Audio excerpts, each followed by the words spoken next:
அனைவருக்கும் வணக்கம். நான் உங்கள் 5ஆம் தலைமுறை ஜோதிடர் ராம்குமார் ராஜேந்திரன். நம்ம இன்னைக்கு பார்க்க போற தலைப்பு, கன்னிராசி அன்பர்களுக்கு உங்களுடைய ராசிக்கு 7ஆம் வீடான மீன ராசியில் சனி பகவானுடைய வக்ர பெயர்ச்சி. அப்ப சனியுடைய வக்ர பெயர்ச்சி அப்படின்னா பின்னோக்கி செல்லக்கூடிய ஒரு தன்மை அப்படின்னு சொல்லுவாங்க. ஆனா இந்த மீன ராசியில ஒரு நட்சத்திரத்திலிருந்து இன்னொரு நட்சத்திரத்திற்கு மாறக்கூடிய ஒரு தன்மை. இதுதான் இந்த தடவை இந்த சனி பகவானுடைய வக்ர பெயர்ச்சியானது நடைபெறவிருக்குங்க.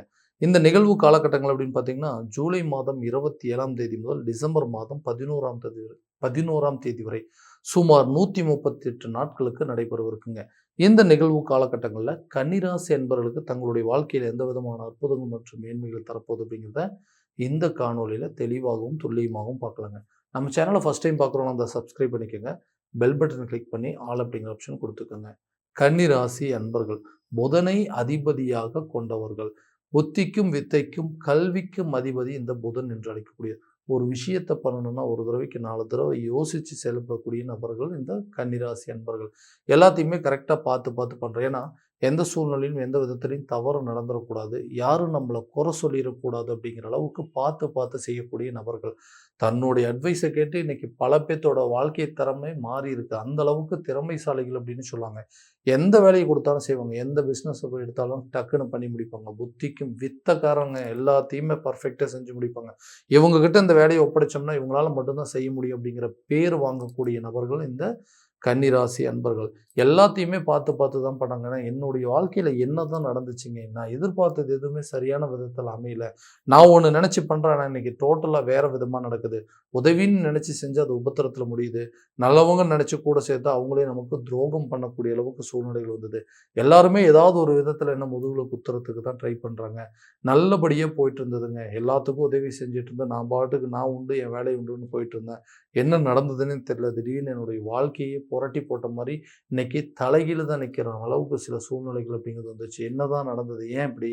எல்லாருமே சொல்லிட்டு இருந்தாங்க, ஓகே இந்த 7ஆம் வீட்டில் வந்து கலஸ்திர ஸ்தானத்தில் தொழில் ஸ்தானம், கூட்டாளிகள் நட்பு ஸ்தானத்தில் வந்துட்டு இந்த சனி பகவானுடைய பயிற்சி நடந்துச்சு. இந்த காலகட்டங்களில் கண்டிப்பாக நமக்கு ஒரு நல்ல பலனை தான் கொடுக்குன்னு சொன்னாங்க. ஆனால் சனி பயிற்சி ஆரம்பித்ததுக்கு அப்புறமாவும் என்னுடைய நிலை அதே மாதிரி தான் இருக்குதுன்னு சொல்கிறவங்களுக்கு இந்த சனி பகவானுடைய வக்ர பயிற்சி காலகட்டங்களில் நீங்கள் எதிர்பார்த்த நிகழ்வுகள் அப்படிங்கிறது கண்டிப்பாக நடக்கும். உதாரணமாக ரொம்ப வருஷமாக வந்து கல்யாணமே ஆகலைங்க, திருமணம் அப்படிங்கிறது ஒரு மிகப்பெரிய தடையாகவே இருக்குது.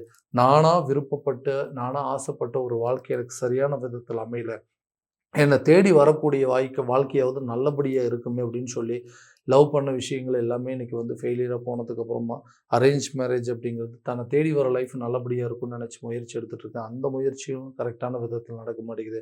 காரணமே இல்லாமல் வந்துட்டு எதுவும் சொல்லிகிட்டு இருக்காங்க. என்னென்னா ஜாதகம் வந்து செட் ஆகலைன்னு சொல்கிறாங்க, இல்லை பொண்ணுக்கு வந்துட்டு இதை விட பெட்டர் ஒரு ஆப்ஷன் பார்க்குறாங்க, பையனுக்கு இதை விட ஒரு நல்ல இடத்துல பார்க்குறாங்கன்னு சொல்லி ஏதாவது ஒரு ரீசனால் வந்து இந்த திருமணம் அப்படிங்கிறது தள்ளி தள்ளி போயிட்டே இருக்குங்க. இந்த திருமணம் அப்படிங்கிற ஒரு பந்தங்கள் எப்போ தான் உருவான்னு கேட்டிங்கன்னா, இந்த 7ஆம் பாவகத்தில், அதாவது இந்த கலஸ்தர ஸ்தானத்தில் சனி பகவானுடைய வக்ர பயிற்சி நடக்கக்கூடிய அதே காலகட்டங்களில் இந்த குருவுடைய பார்வையானது சனி மேலே படுது. அதாவது இந்த 7ஆம் வீடான மீன ராசி மேலே குரு பார்வையில் சனியுடைய வக்ர நிலை. இந்த காலகட்டங்களில் நீண்ட நாட்களாக திருமண தடையில் இருந்தவங்களுக்கு கூடிய விரைவில் திருமணம் சம்பந்தப்பட்ட யோகங்கள் அப்படிங்கிறது உருவாகுங்க. திருமண தடைகள் அகலும், கூடிய விரைவில் குடும்பத்தில் ஒரு நல்ல சுபகாரியங்கள் அப்படிங்கிறது உருவாகுங்க. தொழில் ரீதியாக நிறைய மந்த நிலைகளுக்கு போயிட்டு இருக்குங்க. ஏன்னா ஏதாவது ஒரு விதத்தில் பார்ட்னர்ஷிப் மூலமாக அந்த பிஸ்னஸ் பண்ணலான்னு சொல்லி நிறைய பார்ட்னர்ஸை கொண்டு வந்தேன். பார்ட்னர்ஷிப் பிஸ்னஸும் நல்லா தான் போயிட்டு இருந்தது. திடீர்னு என்ன நடந்ததுன்னு தெரியல, ஒவ்வொரு கூட்டாளிகளை விலக ஆரம்பிச்சிட்டாங்க. அவங்களுடைய சுயரூபம் தெரிய ஆரம்பிச்சது. அவங்களுடைய கெட்ட எண்ணங்கள் என்னென்னு தெரிஞ்சு, இந்த பிஸ்னஸ் இதுக்கு மேலே இவங்களோட சேர்ந்து ரன் பண்ணோம் அப்படின்னா கண்டிப்பாக நடத்த முடியும்னு சொல்லி அதை ஸ்டாப் பண்ணிவிட்டு இன்றைக்கி நல்லா போயிட்டு இருந்த ஒரு பிஸ்னஸை நிறுத்தி வேறு ஏதாவது ஒரு பிஸ்னஸ் பண்ணலாம் அப்படிங்கிற அளவுக்கு சில சூழ்நிலைகள் கொண்டு வந்துட்டாங்க. இந்த நிலைகள் எனக்கு மாறாத அந்த பழைய பார்ட்னர்ஸ் எல்லாத்தையுமே ஒதுக்கி விட்டுட்டு நம்மளே வந்து நல்லபடியாக அதை நடத்த முடியாதுங்கிற முயற்சி எடுத்துகிட்ருக்கேன். அதுக்குண்டான நேரங்காலங்கள் எதுன்னு பார்த்தீங்கன்னா, கண்டிப்பாக அந்த தொழிலை மறுபடியும் ரீஸ்டார்ட் பண்ணுறதுக்கான ஒரு யோகங்கள், பழைய பார்ட்னர்ஸை டோட்டலாக கம்ப்ளீட்டாக விலக்கி விட்டுட்டு புதிய ஒப்பந்தம் புதிய பார்ட்னர்ஸ் உள்ளே கொண்டு வரதுக்கான யோகங்கள் அப்படிங்கிறது இருக்கும். ஸோ பார்ட்னர்ஷிப் பிஸ்னஸ் பண்ணிட்டு இருந்தவங்க கூட அதை விட்டுட்டு நீங்களே தனியாக ரன் பண்ணுற அளவுக்கு சில யோகங்கள் இருக்கும். புதிய தொழிலை தொடங்குவதற்கான சில வாய்ப்புகள், நட்பு ரீதியாக நிறைய உதவிகள் அப்படிங்கிறது இந்த காலகட்டங்கள் இருக்கும். ஸோ இதுவரைக்கும் இழந்த இழப்புகள், இதுவரைக்கும் வந்த நஷ்டங்கள் எல்லாத்தையும் போக்கி லாபகரமான சூழலை உங்கள் பிஸ்னஸை கொண்டு போகிறதுக்கான நல்ல வாய்ப்புகள் அப்படிங்கிறது உருவாகும். வேலையில் இருக்கக்கூடிய நபர்களுக்கு நல்ல வேலைக்கு போயிட்டு இருந்து திடீர்னு அந்த வேலையை விட்டு வெளியே வர மாதிரி சூழ்நிலை, வேலையை விட்டு அனுப்புகிற மாதிரி சில சுச்சுவேஷன்ஸ் அப்படிங்கிறதுலாம் வந்துருச்சுங்க.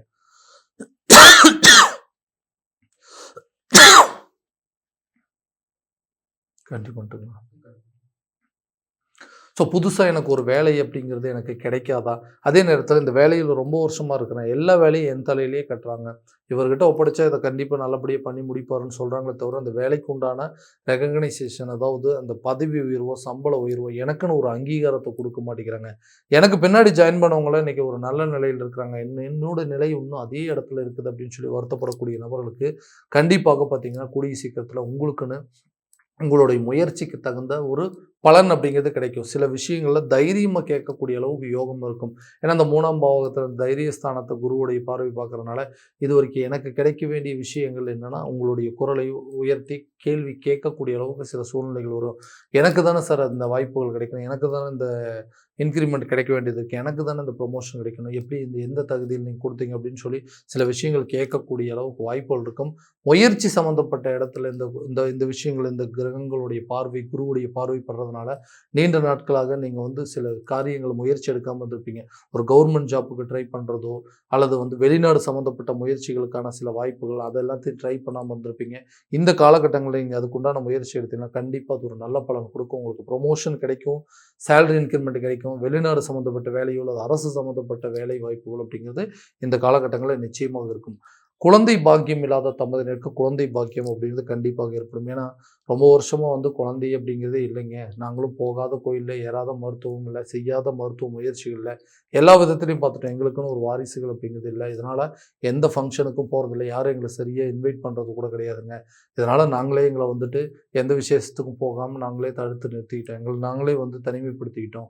இந்த நிலையெல்லாம் மாறாதா? எங்களுக்குன்னு ஒரு நல்ல வாய்ப்புகள் அமையாத, நல்ல குழந்தை பாக்கியம் அப்படிங்கிறது உருவாகாதான்னு கேட்டீங்கன்னா, 5ஆம் பாவகத்துல இந்த குரு பகவானுடைய பார்வை படும்பொழுது புத்திர பாக்கியம் அப்படிங்கிறது உருவாகும். நீண்ட நாட்களாக இருக்கக்கூடிய புத்திர தோஷம் நீங்கி கூடிய சீக்கிரத்துல உங்களுக்கு குழந்தை பாக்கியம் அப்படிங்கிறது கண்டிப்பாக ஏற்படும். ஒரு வாரிசு இருக்கவங்களுக்கு 2வது வாரிசுக்கு உண்டான முயற்சிகள் கூட நல்ல பலன் அப்படிங்கிறது குடுக்குங்க. அதே நேரத்துல உங்களுக்குன்னு ஒரு அந்தஸ்தை உருவாக்கி கொள்ளக்கூடிய ஒரு காலகட்டம் அப்படின்னு சொல்லலாங்க. எல்லா விதத்திலயுமே ஓகேங்க. நான் இன்னைக்கு நெறைய முயற்சிகள் எடுத்துட்டே இருக்கிறேன். அந்த முயற்சிகள் ஏதாவது ஒரு விதத்தில பலனளிக்காது. ஏன்னா குடும்பத்தில காரணமே இல்லாம சில விஷயங்கள் சண்டை சச்சரவுகள் அப்படிங்கிறது வருது.